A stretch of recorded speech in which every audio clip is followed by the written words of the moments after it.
नमस्कार विद्यार्थी मित्रांनो, मी खेमराज चामोर्शीकर तुमचं सर्वांचं टेक्स्टबुक सुपर मध्ये स्वागत करतोय. बघा 2027 साठी जे पण विद्यार्थी टार्गेट करतायत किंवा 2028 जरी कन्सिडर करून चला, कारण या सेशन मध्ये मी तुम्हाला काही जे 27 असेल किंवा 28 असेल किंवा 29 असेल काही मुद्दे असे सांगणार आहेत की पूर्व परीक्षेसाठी काय इम्पॉर्टंट आहे. काही मुद्दे असे आहेत की पूर्व परीक्षा नेमका कधी होते, राईट, नेमकं कट ऑफ किती लागू शकतो पूर्व परीक्षेचा, असा पूर्व परीक्षेची सर्व माहिती आपण इथे डिस्कस करणार आहोत. म्हणजे पूर्व परीक्षा तुमचा काही डाऊट असेल ना, विथ सिलेबस सर्व इथे तुमचं क्लिअर होईल. हा सेशन कसा वाटतोय नक्की कळवा, आणि जर तुम्हाला असा सेशन मुख्य परीक्षा हवा असेल तर तो पण नक्की चॅटबॉक्स मध्ये टाका. ठीक आहे, चला माझा नंबर इथे दिलेला आहे. काही क्वेरीज असेल तुम्हाला त्या नंबरवर डायरेक्ट कॉन्टॅक्ट करता येईल. मी एक व्हॉट्सअप चॅनल सुद्धा सुरू केलेला आहे. सायन्स अँड टेक्नॉलॉजीचा भाग मी शिकवतो, त्यामुळे त्या रिलेटेड कोणतेही क्वेरीज असतील, नोट्स असतील, सर्व तुम्हाला इथं मिळेल. सोबत टेलिग्राम चॅनल पण आहे. ठीक आहे, टेलिग्राम चॅनल डायरेक्ट तुम्हाला जॉईन करता येईल. व्हॉट्सअप चॅनलसाठी या नंबरला कॉन्टॅक्ट करा. ठीक आहे, बाकी अजून कोणते क्वेरीज आहेत, सिलेबस हवा आहे, डायरेक्ट मला मेसेज करा. तुम्हाला मी व्हॉट्सअपला शेअर करतो. कॉलिंगला सुद्धा सेम नंबर आहे. काही बेसिक मुद्द्यापासून आपण सुरू करू. जसा पहिला आहे काय तर व्हॉट इज एमपीएससी. एमपीएससी म्हणजे नेमकं काय? Maharashtra public service commission. काय काम आहे बघा, ही एक कॉन्स्टिट्युशनल बॉडी आहे, म्हणजे संविधानिक बॉडी आहे. म्हणजे संविधानामध्ये जो आपला संविधान लिहिलेला आहे त्यामध्ये युपीएससी आणि एमपीएससी दोघांचाही उल्लेख आहे. आता संविधान आपण जर पॉलिटिकल शिकत नाही, पण थोडं 2-3 मुद्दे हे लक्षात ठेवा की संविधानिक बॉडी असेल तर त्याला एक वेगळा इम्पॉर्टन्स असतो, है ना. त्यावर सरकार डायरेक्ट दबाव आणू शकत नाही, राईट. त्यांनी ते बऱ्यापैकी स्वतंत्र असतात. त्याला आपण काय म्हणू तर संविधानिक बॉडी म्हणू. त्यांचे अधिकार, ते जे कामं आहेत, अधिकार आहेत, ते त्यांना संविधानापासून मिळालेले असतात. तर मग अशीच बॉडी आहे काय तर एमपीएससी. आणि या एमपीएससीचं काम काय आहे? एमपीएससीचं काम आहे की महाराष्ट्रामध्ये जे अधिकारी पाहिजेत प्रशासन चालवण्यासाठी, ते सरकारला निवडून देणे किंवा सरकारला नाही हा व्यक्ती, हा कॅन्डिडेट कॅपेबल आहे त्यासाठी, प्रशासन चालवण्यासाठी हे निवडून देणे, हे शोधून देणे, हे काम आहे एमपीएससीचा. युपीएससीचं काम काय म्हणता येईल आपल्याला? केंद्र सरकारमध्ये प्रशासन चालवण्यासाठी ज्या अधिकाऱ्यांची गरज आहे ते निवडून देणे. तो एमपीएससीचं काम तुम्हाला बऱ्यापैकी लक्षात आलं असेल. क्वालिटीमध्ये आपल्याला डिटेल अभ्यास करायचा आहे, एमपीएससीचा डिटेल अभ्यास करायचा आहे, पण इथं बेसिक तुमच्या लक्षात आलं असेल. म्हणजे मी तुम्हाला सरळ म्हणतो की अभ्यासाला सुरुवात करायची आहे ना, याचा विचार करा की तुम्हाला अधिकारी बनायचं आहे. अधिकारी जर बनायचे, इंग्लिशमध्ये आपण काय म्हणू, ऑफिसर. ऑफिसर बनायचे तर ऑफिसर सारखे क्वालिटी पण पाहिजे. मग आतापासूनच प्रयत्न करा की ऑफिसरची एखादी विचारसरणी कशी असेल, तो अनबायस होऊन कसा कसा डिसिजन घेऊ शकतो, है ना, हे सर्व विचार करा. ते क्वालिटीज हळूहळू तुमच्यामध्ये पण आणण्याचा प्रयत्न करा. तुम्हाला या प्रवासामध्ये भरपूर मदत होईल. अदरवाईज काय होणार की तुम्ही जर हे नाही समजू शकले की एखादी अधिकारी काय आहे, त्याचं काम काय असते, तर तुम्हाला अभ्यासाच्या नावाखाली सर्वच दिल्या जाईल आणि सर्वच अभ्यास केला जाईल. मी तुम्हाला सरळ सांगतो बघा, एक आहे ना, एक क्लास 1 अधिकारी आहे, ठीक आहे, आणि एक काय आहे तर त्याच्या ऑफिसमध्ये असणारा क्लर्क आहे. मला सांगा या दोघांच्या कामामध्ये मेन फरक काय आहे? तुम्हाला सांगू मी काय आहे की क्लास 1 ज्यावेळेस आपण अधिकारी म्हणतो ना, याकडे काही अधिकार आहेत. अधिकार कशासाठी? डिसिजन घेण्यासाठी. मग आपल्याला त्यानुसार विचार करता यायला पाहिजे. इव्हन आता सिलेबस दाखवतात त्यामध्ये पण सांगणार आहे मी, सिलेबस मध्ये पण डिसिजन मेकिंग साठी प्रश्न आहेत. म्हणजे अधिकारी जर असेल तर त्याचं काम काय आहे? मेन जो काम आहे तो डिसिजन घेणे. आता डिसिजन घेणे तर त्यासाठी त्याची विचारसरणी तेवढी चांगली असायला पाहिजे. बस तेच मुख्यतः आपल्याला सिलेबस मध्ये असतं. त्या एखाद्या अधिकाऱ्याला वेगवेगळ्या डायमेन्शनचा सर्व अभ्यास असणं गरजेचं आहे, करेक्ट. हा असा काय असेल तर अधिकारी ज्याला मुख्यतः डिसिजन घ्यायचे आहे. तर क्लर्कचं काम काय? मुख्यतः अधिकारी जे काम सांगणार तो ते काम करणार. त्याला स्वतःहून डिसिजन फार कमी घ्यायचे आहे. क्लर्कला काय करायचं आहे की अधिकारी सांगेल जनरली ते काम त्याला करावे लागतात. मग याची विचारसरणी तेवढी खूप चांगली नसली तरी पण चालेल, बरोबर. आणि लक्षात ठेवा की जर तुम्हाला क्लास 1 अधिकारी बनायचा आहे तर मग त्यासाठी तयारी ठेवा. हे नाही आहे बघा, तुम्हाला सांगतोय मी की युपीएससी पासून पोलीस भरतीपर्यंत, सरळ सेवेपर्यंत सर्व परीक्षेमध्ये history, geography, polity, economics, science, research हे विषय असतातच असतात. पण त्या प्रत्येक विषयाचा अभ्यास करणे त्याची लेवल वेगवेगळी असते, आणि तोच फरक आहे मुख्यतः. तुम्हाला अधिकारी बनायचे तर त्यानुसारच मग अभ्यास करावा लागणार आहे, विषय तेच असणार आहे. पण आता क्लास 1 अधिकारी पाहिजे, डिसिजन मेकिंग पाहिजे. मग अशा वेळेस काय असतं की त्याला अनालिटिकल थिंकिंग आहे ती डेव्हलप करावी लागेल. म्हणून तर आयोगाने जे मुख्य परीक्षा पॅटर्न आहे तो ऑब्जेक्टिव्ह वरून सब्जेक्टिव्ह केलाय, करेक्ट. तर हा लक्षात ठेवा, हा मुद्दा लक्षात ठेवा. आता आपण डायरेक्ट जो पेपर पॅटर्न वगैरे असतो आणि मुख्यतः आज आपण पूर्व परीक्षेवर फोकस करणार ते समजून घेऊ. आता राज्यसेवा काय आहे? राज्यसेवा लक्षात ठेवा की यामधून क्लास 1 आणि क्लास 2 किंवा याला आयोगाच्या भाषेमध्ये ग्रुप ए आणि ग्रुप बी गॅझेटेड पोस्ट आहेत ते निवडले जातात. गॅझेटेड, ठीक आहे. ग्रुप ए आणि ग्रुप बी हे पदे निवडायचे आहेत, त्यासाठी ही वेगळी परीक्षा आहे, त्या परीक्षेला आपण राज्यसेवा म्हणतो. मग या खालचे म्हणजे हे काय? महाराष्ट्र सरकारमधील प्रशासनातील सर्वात वरची जे पदे आहेत ते आहेत, बरोबर. आणि बाकीची जे पदे असतील मग ते काय असणार? ते यांच्या खाली असणार आहे. ग्रुप बी आहे, ग्रुप सी आहे, वगैरे वगैरे वगैरे. करेक्ट. तर राज्यसेवा तुमच्या लक्षात आलं असेल की महाराष्ट्र सरकारमध्ये जायचंय, एक चांगल्या सर्वात वरच्या पदावर जायचंय, तुम्हाला पर्याय काय तर तुमच्यासाठी आहे राज्यसेवा परीक्षा. करेक्ट. नेक्स्ट परीक्षा समजून घ्या. आता कधी होते? लक्षात ठेवा की एमपीएससी परीक्षा ही दरवर्षी होते. आता तर आयोगाने जो निर्णय घेतलाय की एका वर्षामध्ये 2 वेळा, 3 वेळा, 4 वेळा आम्ही पूर्व परीक्षा घेऊ शकतो. मुख्य परीक्षा जी होणार ती तर एकदाच होईल, पण पूर्व परीक्षा ही मल्टिपल टाइम्स होऊ शकते, कमीत कमी 2 वेळा तरी होईल. विद्यार्थ्यांसाठी हा चांगला डिसिजन पण आहे. का? कारण एकाच वर्षामध्ये तो वर्ष जातो ना डायरेक्ट वाया, तर तो कदाचित तिथं आता जाणार नाही. लक्षात ठेवा दरवर्षी आतापर्यंत दरवर्षी होत आली. इव्हन कोविड मध्ये सुद्धा परीक्षा झाली. एवढंच आहे की ज्या वर्षी कोविड होतं त्यावेळेस लॉकडाऊन असल्यामुळे त्यावेळी झाली नाही, पण त्या वर्षीची जी परीक्षा आहे ती पुढच्या वर्षी झाली, पण झाली. लक्षात आलंय?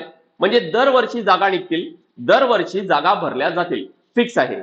नेक्स्ट काय काय की कधी फॉर्म येणार? लक्षात घ्या, पूर्व परीक्षा मे महिन्यामध्ये परीक्षा असतात. 2026 ची जी परीक्षा आहे ना ती 31 मेला झाली. 31 मे 2026 ला. ह्या तारखा समजणं फार जास्त गरजेचं आहे, कारण तरच आपला प्रॉपर अभ्यासाचा प्लॅन बनणार आहे. सो 31 मे 2026, राईट. आता यासाठीचा फॉर्म कधी निघाला होता? डिसेंबर महिन्यामध्ये. आणि जवळपास आपल्याला 20 दिवस मिळतात तो फॉर्म भरण्यासाठी आणि त्या परीक्षेचे फीज आहे, शुल्क आहे ते भरण्यासाठी. म्हणजे डिसेंबर मध्ये फॉर्म निघाला, मे महिन्यामध्ये परीक्षा असणार आणि ही परीक्षा झाल्यानंतर आता ऑक्टोबर, किती ऑक्टोबर? तर 3 ऑक्टोबर पासून मुख्य परीक्षा आहे. 3 ऑक्टोबर पासून काय आहे तर मुख्य परीक्षा. ही परीक्षा लक्षात ठेवा, पूर्व परीक्षा एकाच दिवसात होणार आणि हे जनरली विकेंड्सला होणार. 3 ते 4 विकेंड्सला होईल, मी तुम्हाला सांगतोय. हा फक्त आता एवढा आहे की हा मुख्य परीक्षा भाग आहे, तर आपण पुढच्या सेशन मध्ये घेऊ. फक्त मला चॅटबॉक्स मध्ये टाका अशीच माहिती मुख्य परीक्षेची हवी आहे का. सो पूर्व परीक्षा 31 मे. आता मी तुम्हाला हे तारखा का सांगतोय? कारण आपल्याला हे समजून घेणं गरजेचं आहे की 31 मे महिना तर गेला, जून, जुलै, ऑगस्ट, सप्टेंबर 4 महिने आयोगाने दिलं, म्हणजे जवळपास 120, कारण इथं ऑक्टोबरच्या सुरुवातीलाच आहे ना, जवळपास 120 दिवस आपल्याला आयोगाने दिले. कशासाठी दिले? तर मुख्य परीक्षेची तयारी करण्यासाठी. आणि मुख्य परीक्षेचा सिलेबस खूप मोठा आहे. 7 पेपर्स होतात. किती होतात? 7 पेपर्स होतात. त्यामुळे जर तुम्हाला वाटत असेल की 120 दिवस आहे तर अभ्यास होऊन जाईल, नाही. आपल्याला स्ट्रॅटेजीज बनवताना बघा, परीक्षा कधी होणार? आता पुढच्या वर्षी मे महिन्यामध्ये. आता काय सुरू आहे? आता आहे जुलै सुरू. म्हणजे आता हे किती महिने आहेत? हे आहेत 10 महिने. आणि मग काय तर 4च महिने. म्हणजे इथं ऑक्टोबर महिने जर घेतलं म्हणजे सेम असत, थोडाफार मागे पुढे होईल. मे महिन्यातच होईल का? निश्चित नाही, पण मी हे अंदाजे सांगतोय. यावर्षी जो पॅटर्न आहे त्यावरून सांगतोय. जनरली ज्या महिन्यांमध्ये परीक्षा होते त्यावरून सांगतोय मी तुम्हाला. आता मे ते ऑक्टोबर किती तर 4 महिने. आता तुम्हाला वाटेल की सर हे 4 महिन्यामध्ये मुख्य परीक्षा होईल तर नाही. लक्षात ठेवा की मुख्य परीक्षा सिलेबस जास्त आहे, पण टाइम जर तुम्ही जो प्लॅन करताय त्यानुसार जर विचार केला तर होणार काय की 4च महिने मिळतात. पूर्व परीक्षा सिलेबस मुख्य परीक्षेपेक्षा कमी आहे. मुख्यला 7 पेपर, इथं 2च पेपर. पण टाइम बघा, आता जर तुम्ही अभ्यासाला सुरुवात करताय तर 10 महिने आहे. मग हा कुठेतरी रेशो चुकीचा नाही आहे का? की जिथं अभ्यास कमी आहे त्याला तुम्ही 10 महिने देताय, जिथं अभ्यास जास्त आहे त्याला 4 महिने देताय. आणि म्हणून इथं ह्या तारखा नाही समजल्या तर स्ट्रॅटेजी चुकेल. मग काय करावं लागणार? इथं अजून एक करू आपण. आता जुलै पासून डायरेक्ट डिसेंबर पर्यंत मी तुम्हाला म्हणतोय की इथं प्रयत्न करा की मेनचाच अभ्यास करण्यासाठी. August, September, October, November, December 5 महिने. म्हणजे या 10 महिन्याला 5 महिन्यात 5 महिने डिवाइड करायचे. मग पहिल्या 5 महिन्यात काय करायचंय? पहिल्या 5 महिन्यात मुख्य परीक्षा. या मुख्य आणि पूर्व परीक्षेचा बऱ्याचसा सिलेबस ओव्हरलॅप असतो, तो मुख्यतः इथं संपवा. एथिक्स सारखा एक अख्खा 250 मार्काचा पेपर इथं संपवा. एथिक्सची थोडीफार प्रॅक्टिस आता करून ठेवा. जे छोटे छोटे विषय असतील ते नंतर इथं करायचे. या 5 महिन्यामध्ये फक्त आणि फक्त आणि फक्त आणि पूर्वच परीक्षा करायची. इथं दुसरं काही करायचं नाहीये. इथं काय करायचं तुम्हाला? प्रिलिम आणि मेनचा अभ्यास. इथं काय करायचंय? फक्त प्रिलिम. आणि मग इथं काय करायचंय? फक्त मेन्स. ही कुठून आली स्ट्रॅटेजी? ही स्ट्रॅटेजी आली कारखानवरून. म्हणून म्हणतोय की तुम्हाला हा वेळ बघा, वेळेचा गणित आणि मार्कचा गणित नाही समजलं तर परीक्षा क्लिअर होणार नाही. मार्कांचा गणित ऑलरेडी एक सेशन घेतलाय मी, तो पण एकदा बघा. ही पूर्व परीक्षा असेल किंवा मुख्य परीक्षा असेल, कुठं तुम्हाला जास्तीत जास्त मार्क्स येतील, कुठं तुम्हाला कट ऑफच्या पार करून जाता येईल. बरोबर.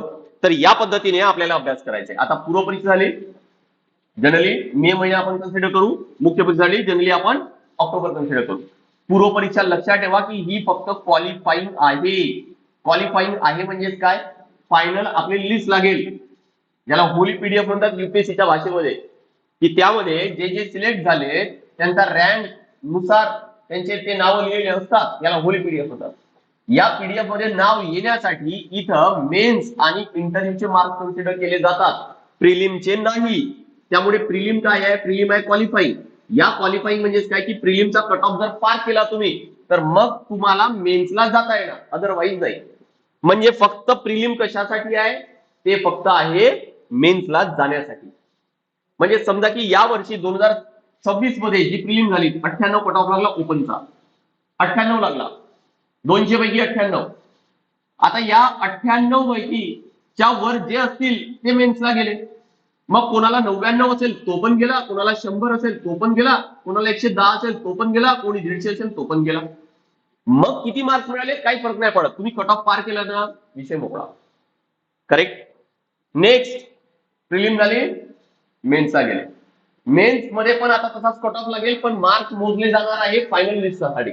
मेन्स आणि त्यानंतर काय तर कट ऑफ क्लिअर झाल्यानंतर इंटरव्ह्यू, हे 2 मार्क्स मग मोजले जाईल आणि फायनल तुमची लिस्ट आहे ती लागणार आहे.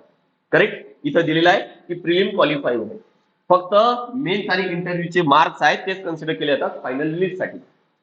आता बरेच विद्यार्थी प्लॅन करताना काय करतात? प्रिलिम करतात, प्रिलिम झाल्यानंतर मग मेन्सचा अभ्यास करतात.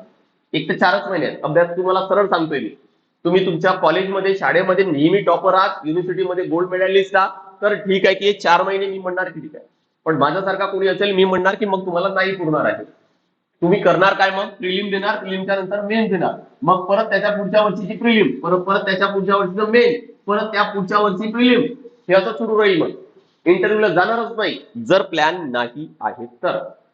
कोणता प्लॅन? की आधी तुम्हाला प्रिलिमच्या आधी मेनचा अभ्यास होणे गरजेचा आहे. करेक्ट. आय होप की हा सर्व मुद्दा तुमचा क्लिअर झाला असेल. आता येऊ आपण, आता थोडंसं अजून डिटेल घेऊ आपण की प्रिलिम नेमकी असते तर कशी असते. बऱ्यापैकी तुम्हाला इथून स्ट्रॅटेजी तर लक्षात आलं असेल. आता प्रिलिम बघा. प्रिलिम मध्ये किती पेपर आहेत? 2 पेपर एकाच दिवशी होणार आहे, हे लक्षात ठेवा.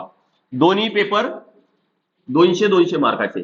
पहिला पेपर ज्याला आपण जनरल स्टडीज म्हणू, जीएस म्हणू, तो कसा आहे? अनिवार्य. अनिवार्य म्हणजे काय की त्याचे मार्क्स मोजले जातील. प्रिलिम मध्ये जो कट ऑफ लागणार आहे तो 200 पैकी लागणार आहे. जसं या वर्षी किती लागले? 98 लागले. बरोबर. आता हे 98 कोणते मार्क्स आहेत? हे 98 या 200 पैकी आहेत. या 200 पैकी आहे का? नाही. कारण हा दुसरा जो पेपर आहे तो कसा आहे? तो क्वालिफाईंग आहे, अर्हताकारी आहे. क्वालिफाईंग आहे. जसं प्रिलिम क्वालिफाईंग आहे मेन साठी, तसंच हा क्वालिफाईंग आहे या पहिल्या पेपरसाठी. म्हणजे काय? यामध्ये तुम्हाला फक्त 33% मार्क्स घ्यावे लागतात. तुम्हाला 35% मिळाले किंवा 40% मिळाले किंवा अजून किती मिळाले किंवा 200 पैकी तुम्ही 200 घेतलं, काही फरक पडत नाही. एकदा काय तुमचा 33% मार्क्स आले, तुमचा हा पेपर चेक केला जाणार. इथं 33%पेक्षा कमी आले, हा पेपर चेक केला जाणार नाही. समजा की हा तुमचे 33 पार केलं तुम्ही, पहिला पेपर चेक झाला. आता या पहिल्या पेपरमध्ये तुम्हाला किती मार्क्स मिळाले त्यानुसार मग तुम्हाला मेन साठी क्वालिफाय आहे की नाही आहे ते लक्षात येईल. किती किती तासाची आहेत? दोन्ही पेपर 2-2 तासाचे. आणि राज्यसेवाच्या पूर्व परीक्षेमध्ये एक बरं आहे की इथं वेळेचा प्रॉब्लेम नाही आहे. हे जीएसचे प्रश्न आहेत ना, 120 मिनिटात 100 प्रश्न. हे लक्षात ठेवा की जरी 200 गुण असले तरी पण इथं 100 प्रश्न विचारले जातात. इथं 80 प्रश्न विचारले जातात. 2.5 मार्काला एक प्रश्न असतो. आता लक्षात ठेवा की इथं 120 2 तास आहे ना, ते 120 मिनिटामध्ये 100 प्रश्न सॉल्व्ह करायचे आहेत सहज होता. जीएस चे प्रश्न आहेत, 4 ऑप्शन दिले आहेत ना, ते कॅल्क्युलेशन तर करायचे नाहीये. तसं पाहिलं, हा जर क्वालिफाईंग नसता तर मग इथं वेळ पुरलेला नसता, पण हा क्वालिफाईंग आहे, 33% मार्क मिळवणे इथं पण पॉसिबल आहे, 2 तास आहे. खूप जर मॅथमॅटिक्स रिझनिंग मध्ये कोणी हुशार असेल तर अर्ध्या पाऊण तासामध्ये हा सहज करून घेईल, 2 तासाची गरज पडत नाही, राईट. त्यामुळे एक बरं आहे की राज्यसेवाच्या पूर्व परीक्षेमध्ये वेळेचा तेवढा प्रॉब्लेम नाहीये. ठीक आहे, नेक्स्ट पुढे वळू. GS1 मध्ये जे प्रश्न कोणत्या लेवलचे विचारले जाईल, पदवी लेवल पर्यंतचे विचारले जाऊ शकतात. कुठून आयडिया येईल प्रत्येक विषयामध्ये कोणत्या लेवलचं विचारतात, तर PYQ मधून. नाही तर प्रत्येकच विषय पदवी लेवलचं केलं तर झालं, समजून घ्या की तुम्हाला एकच विषय वर्षभर करावा लागेल, है ना. तसं करायचं नाहीये, त्यासाठी PYQ अनालिसिस इम्पॉर्टंट आहे. इथं काय आहे, घटक क्रमांक 1 ते 5 पदवी स्तर आहे, घटक क्रमांक 6 10वी स्तर आहे, आणि घटक क्रमांक 7 हा 10वी किंवा 12वी स्तराचा. ठीक आहे, आता ते घटक काय आहे ते पुढच्या स्लाइड मध्ये तुम्हाला दाखवतो. 1 ते 5 कोणता आहे, 6 आणि 7वा कोणता आहे, कोणत्या माध्यमात असेल, दोनही माध्यमात पेपर असणार आहे, दोन्ही पण. आणि वस्तुनिष्ठ बहुपर्यायी म्हणजेच ऑप्शन दिलेले असतील, 4 ऑप्शन दिलेले असणार, एक त्यापैकी आपल्याला निवडायचा आहे. मुद्दा क्लिअर झालाय हा? यस. टीप लक्षात ठेवा, जे मी तुम्हाला ऑलरेडी सांगितलं, ही टीप इथं दिलेली आहे की जो दुसरा पेपर आहे, याला जसं जीएस म्हणतात, याला CSAT म्हणतात, सिव्हिल सर्व्हिस ऍप्टिट्यूड टेस्ट. हा कसा आहे, क्वालिफाईंग आहे. यामध्ये 33% गुण मिळवणे आवश्यक आहे. 33% गुण प्राप्त करणाऱ्या उमेदवाराची पेपर क्रमांक 1 मधील गुणांच्या आधारे राज्यसेवा मुख्य परीक्षेसाठी गुणवत्ता यादी तयार करण्यात येईल. कोणत्या आधारे, या आधारे. हे 98 मार्क या दोन्हीशी पैकी. बरोबर. बरं, निगेटिव्ह मार्किंग आहे का? हो. कोणामध्ये आहे, दोघांमध्येही आहे, दोघांमध्येही आहे. पहिला पेपर दुसरा पेपर, पण दुसऱ्या पेपरमध्ये परत एक कॅच आहे, तो समजून घ्या. प्रत्येक चुकीच्या उत्तरासाठी किती, 25%, म्हणजे 104 एवढे निगेटिव्ह मार्किंग होणार. प्रत्येक प्रश्नाला 2 मार्क आहे, प्रत्येक प्रश्नाला 2 मार्क आहे. आता 2चे 104 25% म्हणजे किती झाला, तर अर्धा मार्क हा वजा केला जाईल. जर चुकला तर अर्धा मार्क वजा, बरोबर आला तर 2 mark. Right, all clear. Next, एकूण गुण गुणांमधून वजा कमी करण्यात येईल. ठीक आहे, एखाद्या प्रश्नाची एकापेक्षा अधिक उत्तरे दिली, म्हणजे 4 सर्कल आहेत ना असे, आणि तुम्ही 2 रंगवून आले, त्याचे 2 रंगवून आले, थोडी हुशारी जर आपण दाखवली तर काय होणार, इथं आयोगाने सरळ म्हटलंय, 2 उत्तरे दिली असल्यास अथवा उमेदवाराने उत्तर पत्रिकेत पूर्ण वर्तुळ चिन्हांकित केले नसेल, पूर्ण सर्कल नाही केले, असं थोडं थोडं केलं बस झालं, तर अशा प्रश्नाचे उत्तर चुकीचे समजण्यात येऊन तिथं पण निगेटिव्ह मार्किंग जाणार. सिंपल आहे. त्यामुळे प्रॉपर सर्कल करायचा असतो. वरील प्रमाणे कार्यपद्धतीचा अवलंब करताना एकूण अंतिम गुणाची बेरीज अपूर्णांकात आली तरीही, जर बेरीज करताना, कारण काय, कारण हा अर्धा अर्धा अर्धा वजा करावा लागेल ना, त्यामुळे पॉइंट मध्ये येणार, बरोबर, अपूर्णांकातच राहील. आणि तसं जर आलंय तर त्याला काही राऊंड फिगर वगैरे नाही करणार, ते अपूर्णांकातच तसंच ठेवलं जाईल. पुढील कार्यवाही त्याच्या आधारे करण्यात येईल. एखाद्या प्रश्नाचे उत्तर अनुत्तरित असेल तर अशा प्रकरणी नकारात्मक गुणांची पद्धत लागू असणार नाही. म्हणजे नाही दिलं, तुम्ही सर्कल नाही केलं तरी चालेल. आयोगाने मध्येच एक भूत आला होता आयोगाला, बरं का, की 5 सर्कल, ज्या प्रश्नात तुम्हाला उत्तर नाही मार्क करायचं ना, तिथं 5वा सर्कल मार्क करा, असं आयोगाने आणलं होतं, पण परत युटर्न घेतलं. आणि असे आयोगाचे बरेच निर्णय आहेत. आयोग घेतो निर्णय, लगेच युटर्न घेतो. आधी ग्रुप बी ग्रुप सी एकत्र करण्याचा प्लॅन होता, 2023 मध्ये एकत्र केला, परत 2024 पासून परत 2 वेगळे, मग त्यानंतर ऑप्शनल आणला, 25 मध्ये आणला, 26 मध्ये पण ठेवला, पण 26 मध्ये पेपर व्हायच्या आधीच ऑप्शन काढून टाकला. आता ऑप्शन नाहीये आपल्याला मुख्य परीक्षेला.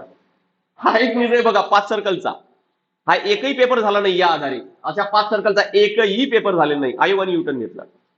आणि आता तर एवढे भयानक निर्णय घेतलेत आयोगाने, ऑनलाईनच घेणार आम्ही वर्षातून 2 वेळा 4 वेळाच परीक्षा घेणार. मला हे म्हणायचे की बदल तर काळाची गरज असते, पण बदल काळाची गरज असते, बदल तर व्हायलाच पाहिजे, पण तेवढे विचार करून घ्यायला पाहिजे. असं नको व्हायला की थोड्या काही दिवसानंतर परत युटर्न घ्यावं लागतंय. राईट. नेक्स्ट, सिलेबस बघा. आता 2 पेपर होता, पहिला सिलेबस म्हणजे पहिल्या पेपरचा 7 सब्जेक्ट लक्षात ठेवायचे. 7 सब्जेक्ट मध्ये पहिला आहे तो करंट अफेअर्स, काही दिले, राज्य, राष्ट्रीय आणि आंतरराष्ट्रीय चालू घडामोडी. किती वर्षाचा आहे हे दिलेलं नाही आहे, कुठून आयडिया येईल, PYQ वरून येईल. भारताचा इतिहास, दुसरा आहे काय तर हिस्ट्री, इतिहास. व राष्ट्रीय चळवळ महाराष्ट्राच्या भारांच्यासह, म्हणजे भारताचा आणि महाराष्ट्राचा. तिसरा आहे भूगोल, जॉग्राफी, महाराष्ट्र, भारत व जगाचा भूगोल. महाराष्ट्राचा, भारताचा, जगाचा प्राकृतिक, सामाजिक, आर्थिक भूगोल, सर्व सर्व सर्व. त्यानंतर मग आहे काय, पॉलिटी, राज्यशास्त्र, भारत आणि महाराष्ट्र, राज्यशास्त्र व प्रशासन, संविधान, राजकीय प्रणाली, पंचायती राज, नगर प्रशासन, सार्वजनिक धोरण, हक्कविषयक प्रश्न इत्यादी. सरळ एका शब्दात पॉलिटी. त्यानंतर मग आहे इकॉनॉमी, आर्थिक व सामाजिक विकास, शाश्वत विकास, दारिद्र्य, समावेशन, लोकशाही, सामाजिक क्षेत्रातील उपक्रम इत्यादी. एका शब्दात सांगतोय इकॉनॉमिक्स. त्यानंतर मग आहे एन्व्हायरमेंट, पर्यावरण, पर्यावरण परिस्थिती, जैवविविधता, हवामान बदल यावरील सर्वसाधारण प्रश्न, याला विषय विशेष तज्ञांची गरज नाही. ठीक आहे, एन्व्हायरमेंट. आणि मग काय तर जनरल सायन्स, सामान्य विज्ञान. इथं तर एवढंच दिलं. आणि जेवढं लहान लिहिलं असतं ना तेवढं असं कन्फ्युजन असतं. सामान्य विज्ञानमध्ये काय काय वाचायचं. मला सांगा की जर मी इथं म्हटलं असतं फक्त हिस्ट्री, जर मी म्हटलं फक्त हिस्ट्रीच, तुम्ही नेमकं सांगू शकता का की भारताचा की महाराष्ट्राचा की जगाचा? नाही सांगू शकत. त्यामुळे जिथं कमी सिलेबस आहे लिहिलेला तिथं जास्त एम्बिग्युटी आहे. बरं, अजून एक सांगतोय की एम्बिग्युटी कुठं असते. एम्बिग्युटी नाही इथं असते. नाही कळत की नेमकं इत्यादी म्हणजे नेमकं काय. इत्यादी म्हणजे नेमकं काय. जिथं जिथं इत्यादी आहे तिथं समजून घ्या की तिथं आयोग गुगली टाकणार आहे. आयोगाने इत्यादी टाकल्यानं काही विचारू शकतो. पण असं नाही आहे. मॅक्झिमम प्रश्न लक्षात ठेवा की जे 100 प्रश्न विचारले जातात त्यातले 70 ते 80% प्रश्न हे पीवायक्यू बेस्डच असेल. आधी विचारलेल्या भागावर काही भाग असेल की नवीन विचारले जाईल. पण कट ऑफ एवढा पण लागतोय का? नाही लागत. 50% कट ऑफ लागतोय, 50 ते 60%. म्हणून जास्तीत जास्त फोकस आपल्याला पीवायक्यू वर करायचं. यावर पण आपण एखादी स्ट्रॅटेजीचा व्हिडिओ नक्की घेऊ. पुढे लक्ष द्या. आता जनरली आयोगाने हे तर म्हटलं, आयोगाने सिलेबस दिलेला आहे. आयोगाने हे नाही म्हटलं की मी कोणत्या टॉपिकवर किती प्रश्न विचारणार. पण मागच्या काही वर्षांचे पेपर जर पाहिले तर आपल्याला एक लक्षात येते की करंट अफेअर्सचे 15, हिस्ट्रीचे 15, जॉग्राफीचे 15, पॉलिटीचे 15, इकॉनॉमिक्स 15, एन्व्हायरमेंट 5 आणि सर्वात जास्त प्रश्न जनरल सायन्स. जो भाग सर्वात जास्त विद्यार्थी स्किप करतात किंवा सोडतात किंवा त्याकडे पाहिजे तेवढा अभ्यास करत नाही, आणि जो भाग मी शिकवते. राईट. सो पूर्व परीक्षा करायची आहे असं सायन्स करावं लागेल. आणि बाकीचं तुम्हाला दिले की कोणत्या भागावर किती प्रश्न. प्रत्येक प्रश्नाला 2-2 मार्क. 100 प्रश्न 2-2 मार्क 200. राईट. सो हा झाला GS1 पहिला पेपर. किती मार्कचा? 200 मार्कचा. मग दुसरा काय आहे? दुसरा आहे ज्याला सीसॅट म्हटलं जातं जनरली. काय दिलंय सीसॅट मध्ये बघा. 7 पॉइंट होते मगाशी. तिथं लिहिले होते 1 ते 5 पदवी लेवलचा. ते हे ते आकलन, संवाद कौशल्य, आंतर व्यक्तिगत कौशल्य, तर्कशुद्ध तर्क आणि विश्लेषणात्मक क्षमता, निर्णय क्षमता आणि समस्या निराकरण, सर्वसाधारण मानसिक क्षमता. करेक्ट. हे सर्व. आता यामध्ये जनरली काय ना, जनरली येणार पॅसेजेस. सॉरी पॅसेजेस नाही, इथं म्हणू आपण डिसिजन मेकिंग आणि काही अनालिटिकल काही प्रश्न इथं आपल्याला विचारले जातील. ठीक आहे. 6व्या मध्ये काय? मूळ संख्याचा. त्यामध्ये दिले अंक आणि त्यांचे संबंध, परिमाणाचा क्रम, इयत्ता 10वी स्तरावरील क्लिअर दिलाय, विधा अनुयोजन, तक्ता, आलेख, कोष्टक, विधा पर्याप्तता इत्यादी. इत्या 10वी स्तरावरच आहे. म्हणजे इथं बेसिकली आपल्याला मॅथ आणि रिझनिंगचा भाग आहे. नेक्स्ट मराठी आणि इंग्रजी भाषा आकलन कौशल्य आहे. राईट. म्हणजे इथं काय तर हे आहेत पॅसेजेस. ठीक आहे. हा आहे मॅथचा भाग. इथं decision making, analytical thinking related प्रश्न आणि रिझनिंगचे पण प्रश्न हे या भागात. करेक्ट. मुद्दा क्लिअर झालाय. तर असा हा सिलेबस असेल. आता कोणत्या भागावर किती विचारले जातात हा बघा. हा जो भाग आहे ना 7वा, ज्याला आपण कॉम्प्रिहेन्शन म्हणू, सरळ 50 प्रश्न. सरळ 50 प्रश्न यावर असतील. मॅथ आणि रिझनिंग वर 25 प्रश्न असेल. डिसिजन मेकिंग वर 5 प्रश्न असतात. यावर निगेटिव्ह मार्किंग नाही. जे मगाशी तुम्हाला म्हटलं मी की दोनही पेपर मध्ये निगेटिव्ह मार्किंग आहे. पण दुसऱ्या पेपर मध्ये एक कॅच आहे. तो कॅच कोणता? की जवळपास. आता काय आकडे फिक्स आहेत का? नाही. हे 50 ठीक आहे, पण हे 5चे कधी 4ही होतात, कधी 6ही होतात. पण ऑन अन ऍव्हरेज सांगतोय मी तुम्हाला.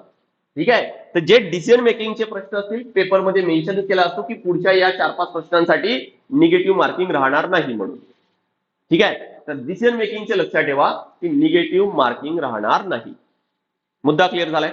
आता तुमच्या लक्षात आलं असेल की पूर्व परीक्षा नेमकी राज्यसेवाची कशी होणार ते. करेक्ट. आता कट ऑफचा जर विषय आहे, कारण शेवटी काय की कट ऑफच इम्पॉर्टंट आहे. शेवटी आपल्याला कट ऑफच क्लिअर करायचा आहे, मुख्य परीक्षा तरच जाता येणार आहे. तर अंदाजे किती कट ऑफ लागतो? पहिला पेपर 200, दुसरा पेपर 200, पण हा आहे क्वालिफाई. कट ऑफ लागणार यापैकी. बरोबर. आता या 200 पैकी दरवर्षी ओपन साठी कट ऑफ किती आहे? ओपन साठी कट ऑफ किती आहे? तर बघा 22 मध्ये 106.5, 23 मध्ये 108, 24 मध्ये 117.5, 25 मध्ये 116, 2026 चा टाकायचं राहिलं तो आहे 98. तुम्हाला प्रश्न पडेल सर एवढा कट ऑफ कसा काय कमी गेला? मी तर मिस केलं. 2026 मध्ये मला पेपर द्यायला पाहिजे होता. पण लक्षात ठेवा की आपण स्पर्धा परीक्षा म्हणजेच काय की किती मार्क्स मिळाले ही गोष्ट सेकंडरी आहे. स्पर्धा परीक्षेमध्ये इम्पॉर्टंट हे आहे की तुम्ही किती विद्यार्थ्यांच्या पुढे आहात. हा 98 कट ऑफ एवढा कमी लागला यासाठी काहीतरी तर कारण असेल ना. सर्व तुम्हाला वर्षानुसार कॅटेगरीनुसार सर्व तिथे कट ऑफ दिलेले आहेत. मी तुम्हाला तुमच्या कॅटेगरीनुसार चेक करता येईल. राईट. थोडंसं कम्पेअर करा की त्या वर्षी ओपन सोबत कम्पेअर करताना किती कमी लागलाय. तुम्हाला एक आयडिया येईल की किती स्पर्धा आहे म्हणून. आता विषय हा पण आहे की अरे सर एवढा कमी कट ऑफ लागला का?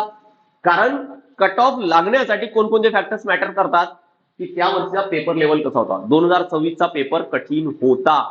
तो सर्वात मोठा कारण असतो कट ऑफ लागण्यासाठी. सोपा आला तो कट ऑफ वाढतो, म्हणजे तुम्हाला त्यांपेक्षा पण जास्त मार्क्स द्यावे लागतील. कठीण आला तर कमी लागतो. राईट. म्हणजे एनी हाऊ आपल्याला इतरांच्या पुढे राहायचंय, त्याला स्पर्धा म्हणतात ना. तो पहिला जो फॅक्टर आहे तो असतो पेपर लेवल. दुसरा जो फॅक्टर आहे की किती सीट्स आहेत, किती पदे आले आहेत. ठीक आहे. तो एक मॅटर आहे. आणि त्यानंतर काय तर किती ऍस्पायरंट्स अपियर झालेले आहेत. जेवढे जास्त ऍस्पायरंट्स अपियर होते तेवढी जास्त स्पर्धा आहे. आणि तुम्हाला तेच तर म्हणतोय की स्पर्धे आहे म्हणून. स्पर्धेतच आपल्याला पुढे राहायचंय तर आपला कट ऑफ क्लिअर होईल. बरोबर. तो हे काही फॅक्टर्स कट ऑफ साठी मॅटर करतात, याचा पण विचार करायचा आहे. जेव्हा जेव्हा तुम्ही अभ्यास करणार, जेव्हा जेव्हा तुम्ही आळस करणार, तेव्हा तेव्हा विचार करा की आपण स्पर्धेत आहोत. अभ्यास करतोय म्हणजे आपण 2, 3, 4 ऍस्पायरंट्सला मागे सोडून पुढे जातोय. ज्यावेळेस आळस करतो त्यावेळेस लक्षात ठेवा की आपण 2, 4, 5 ऍस्पायरंटच्या मागे येतोय. अगदी क्लिअर करायचं. ज्या वेळेस आपण एक्झाम ओरिएंटेड अभ्यास न करता फालतू काहीतरी अभ्यास करत बसतो, समजून घ्या की कोणीतरी एक्झाम ओरिएंटेड अभ्यास करून आपल्या पुढे चालला. आपण एक्झाम ओरिएंटेड अभ्यास करून आपल्याला पुढे जाता येईल. मुद्दा तो आहे. करेक्ट. वेळेचा मार्क्सचा गणित समजून घ्या तर तुम्हाला तरच परीक्षा क्लिअर होणार आहे. आय होप की पूर्व परीक्षेची माहिती तुम्हाला चांगली क्लिअर झाली असणार. जर तुम्हाला वाटते की मुख्य परीक्षा पण क्लिअर असेच मुद्दे क्लिअर करायला पाहिजे तर चॅटबॉक्स मध्ये तेच मेसेज टाका की मेन्स म्हणून. चॅटबॉक्स मध्ये मेन्स म्हणून मेसेज टाका. मला लक्षात येईल की किती विद्यार्थ्यांची डिमांड आहे, मी ते पण कव्हर करून केला. बरोबर. आता तुम्हाला ऑलरेडी सांगितलं मी की पूर्व परीक्षा सिलेबस काय, तुम्हाला इथंच दाखवलं सरळ. पण मुख्य परीक्षेचा जो सिलेबस आहे खूप मोठा आहे. राईट. मी तुम्हाला सरळ सांगतोय की एवढा मी आता पूर्ण एक्सप्लेन करणे आपल्या 15-20 मिनिट किंवा अर्ध्या तासाच्या सेशन मध्ये शक्य नाही आहे. त्यामुळे जी पीडीएफ आहे ती नक्की एकतर डाउनलोड करा, नाहीतर मग मला मेसेज करा, मी तुम्हाला शेअर करतो. व्हॉट्सअपला जरी मेसेज केलं ना तरी पण चालेल. पण मुख्य परीक्षेचा सिलेबस जेवढा शॉर्ट मध्ये पूर्व परीक्षा दिलेला आहे त्यापेक्षा जास्त डिटेल मुख्य परीक्षा दिलाय. आणि काय म्हटलं, शॉर्ट आहे म्हणजे अनिश्चित आहे, म्हणजे अँबिग्युटी आहे. काय विचारेल कसं विचारेल काही गॅरंटी नाही. मुख्य परीक्षा तसं नाही, सगळं डिटेल दिलेलं आहे, त्याच्या बाहेर काही जात नाही. त्यामुळे कोणी म्हणेल की मुख्य परीक्षा डिस्क्रिप्टिव्ह म्हणून कठीण आहे, अरे मी म्हणतोय की पूर्व परीक्षेमध्ये अनिश्चितता जास्त आहे. काय विचारेल याची गॅरंटी नाही, आणि इत्यादी सारखे शब्द जर टाकले तर अजून जास्त गोंधळ आहे. करेक्ट. चला, आय होप की हा नंबर तुम्ही नोट केला असेल. व्हॉट्सअपला सुद्धा सेम नंबर आहे. बाकी कोणते क्वेरीज असेल तरी पण त्याच नंबरला कॉन्टॅक्ट करता येईल. इव्हन बॅच जरी तुम्हाला जॉईन करायचं आहे तर बघा मी तुम्हाला बॅचची माहिती पण देतोय. हे बघा, आपल्याकडे राज्यसेवासाठी स्वराज्य 2.0 बॅच आहे. फार कमी किमतीमध्ये अवेलेबल आहे, फार कमी किमतीमध्ये. आणि त्यातही तुम्हाला लाईफ टाइम साठी व्हॅलिडिटी मिळते. एकदा जॉईन करा, तुमचं सिलेक्शन होतं, तुम्हाला ऍक्सेस मिळेल. स्वराज्य 2.0, कारण पहिली बॅच तर फुल झाली. आपल्या सर्व बॅचेस हे लाईव्ह प्लस रेकॉर्डेड असतात. टेस्ट सिरीज आहे, करंट अफेअर्स आहे, नोट्स आहे, सर्व तुम्हाला मिळेल. पण या बॅच मध्ये तुम्हाला एनसीआरटी बॅच फ्री मिळणार, 18 बुक्स फ्री मिळणार, ऑफिसर मेंटॉरशिप फ्री मिळणार, डाऊट क्लिअरिंग सेशन असेल आणि विशेष म्हणजे ही बॅच लाईफ टाईम साठी आहे. एकदा जॉईन केलं तर तुमचं सिलेक्शन होतपर्यंत. 27चं करा, 28चं करा. तुम्ही कॉलेज स्टुडंट आहात तर आता जॉईन करा. जेवढ्या लवकर जॉईन करणार तेवढं बेटर आहे. प्रॉपर एक रोड मॅपने तुम्हाला अभ्यास करता येईल. आणि मेंटॉरशिप तर आहे ना, की तुम्हाला तुमचे डाऊट्स आहेत, डायरेक्ट मेंटॉरशिप बोला, 1 to 1 बोला आणि काय ना तुमचे मुद्दे क्लिअर करा. बरोबर. यासोबतच कंबाईनची जर बॅच जॉईन करायची तर ती पण अवेलेबल आहे. प्री आणि मेन सर्व यामध्ये पण कव्हर होईल. सर्व classes live plus recorded, mock test, current affairs, notes आहेत, एक्सपर्ट फॅकल्टी टीम आहे, सर्व इथं पण आहे. इथं पण भरपूर डिस्काउंट आहे. इन्स्टॉलमेंट मध्ये सुद्धा भरता येईल. आणि कंबाईनची सुद्धा बॅच आपल्याकडे ऑलरेडी अवेलेबल आहे, जी या वर्षी होणारी जी ग्रुप सी ची परीक्षा आहे त्यासाठीची बॅच आहे. हे तर डायरेक्ट यावर इन्स्टॉलमेंट नाही, कारण फार कमी किमतीत आहे. माझ्या नंबरला डायरेक्ट कॉन्टॅक्ट करा, मी तुम्हाला लिंक शेअर करतो. अदरवाईज हेमराज सर हा कुपन कोड वापरा. ठीक आहे. आय होप हे सर्व क्लिअर झालं असणार. तर आपण नेक्स्ट सेशनला भेटूया. It's all from my side. Thank you very much.